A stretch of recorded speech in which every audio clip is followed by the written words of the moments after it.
On today's Hopefully in Focus Apple Daily. It is 11 AM and we're going to have 7 hours of quiet contemplation about what Apple is about to bestow upon us. Okay, let's do some news.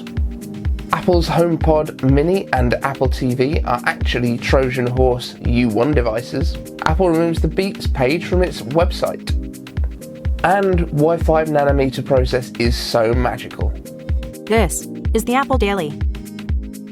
I'm David for Living on iPad and I simplify Apple so that everything just works for you.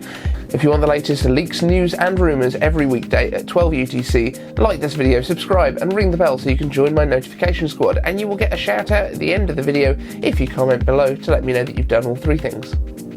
Apple's HomePod Mini and Apple TV are actually Trojan Horse U1 devices. John Prosser is reporting that the updated Apple TVs and the HomePod Minis will both contain the Apple U1 chips, which is their UltraWide Band technology, which is going to be used for precise location of devices. That works with the Find My app, which means that you'll be easily able to locate things like your AirPods when you've dropped them, assuming they have the U1 chip going into the cases soon, your Apple TV remote that's gone down the side of the couch, your iPhone, your watch, your Macs, everything is going to have a U1 chip going forward. So will AirTags, but it sounds like we're not going to be getting those until March next year now. But what will the U1 in these devices do for us? Because they're not something that you're going to move around that often. The U1 chips in these devices would actually be able to monitor your other devices and alert you if anything leaves the area or anything is moved that you're not expecting. So, for example, you could set up a geofence around your house, and if one of your devices is stolen or your house gets a break-in and somebody takes some of your Apple equipment, it would be able to track that and alert you to it. Your TV and smart speakers would essentially become a part of your home security system. Now, while the HomePod Mini is basically confirmed at this point to be arriving today at the event, there have been less rumours about when the Apple TV refresh is due, but these rumours would point to the fact that they would refresh it alongside the HomePod Mini if they're going to use the same technology inside, and they can explain it all in one go. Beats' own Apple Store page has been removed, putting the focus on Apple-branded products like AirPod and HomePod. Now, while it's unknown exactly what day this happened, it has been noticed that the Beats' own page on Apple's website has been removed, which very much looks like everything is being shifted over to Apple's own branded speakers and headphones. We reported already about a week ago that Bose and Sonos and other branded speakers had been removed from the store, so this seems to be just pushing further and further towards Apple very much focusing on their own branding. Over a year ago, I believe John Prosser was talking about the fact that Beats itself would be phased out over time, and that could well be part of the plan. I think the reason that I thought Beats would be staying around is because Android users would be more willing to buy a Beats branded device than necessarily an Apple branded device, AirPods for example.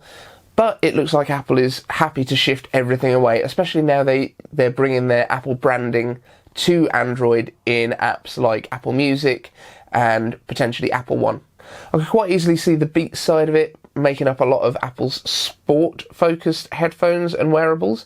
Especially the Power Beats are perfect for workouts because they've got the over-ear attachments. Beats are very popular as well with athletes. It will be interesting to see if this is all rebranded as part of Apple's own brand. And just finally, a little bit about how revolutionary the A14 chip really will be. This is the first 5nm process that has been released in a consumer chip. And of course, Apple will talk about how clever that is and how difficult it was to do, but they'll also focus mainly on the capabilities of the chip, the 4K editing, the enhancing photography. But when you actually look at it, the individual transistors in a 5nm process chip are actually about 25 atoms across. That is insanely small. There was a lot of talk about it not being something that's actually possible within the laws of physics, because you start to get quantum tunneling effects and you start to get electrons moving from one place to another without covering the space in between, because physics be crazy. But according to an article from the BBC, which is not normally a source that I use for Apple News,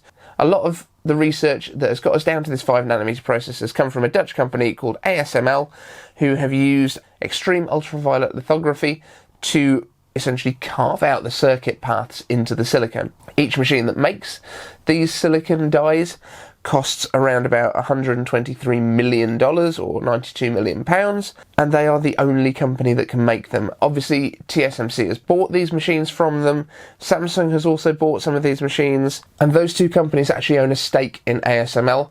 The other company that owns a stake is Intel. They're not using it yet. Intel has famously struggled to get their processors down to the 5nm process. I believe they're still making chips on a 10 and a 14nm at the moment, but they own part of this ASML company, so expect them to be starting to use it soon. China's Semiconductor Manufacturing International Corporation, or SMIC, there's a lot of acronyms in this, I'm sorry about this, also wanted to buy the machines, but the US government blocked it. So this comes down to more sanctions against China because of some of the activities they've been doing, which is unfortunate. Expect that Apple will do a lot of talking about the new A14 chip. We obviously got it touched upon with the iPad Air, which hopefully we should know the release date of today, but they will talk more about it because iPhone has always been the flagship.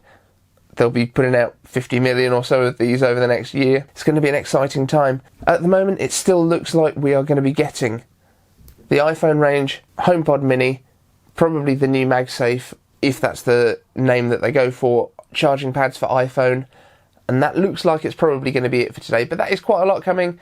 There's going to be a lot to talk about, so let's get into it. I will see you this evening because there is no way I'm not going to be making a video as soon as that event finishes. From experience though, it takes YouTube quite a long time to process the videos just after the event, mainly because they're getting hammered with traffic on the site, and every tech YouTuber in the world is probably trying to upload some stuff. But I hope you will join me.